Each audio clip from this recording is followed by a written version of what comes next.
lovin in siamo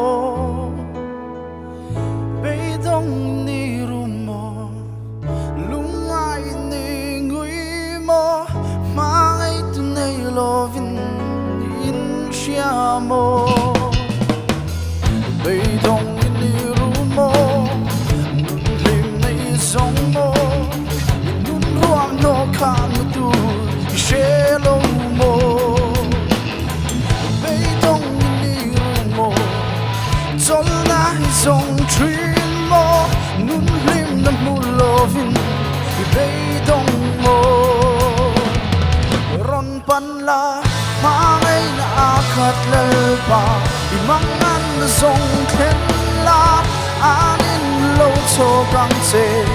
ikiang a om re ikiang a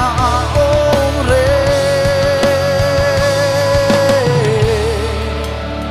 ron pan ro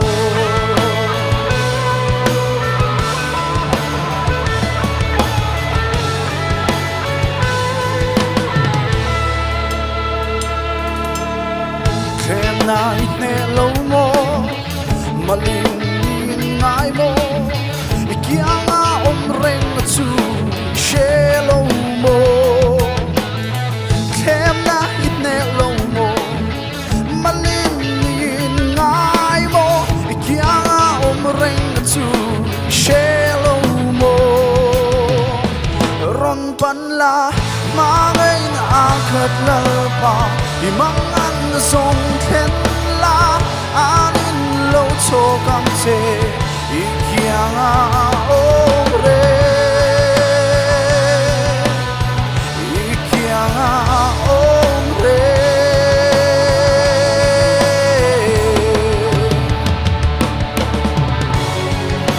har sat na le mangan na ito chang pon sa mai lovi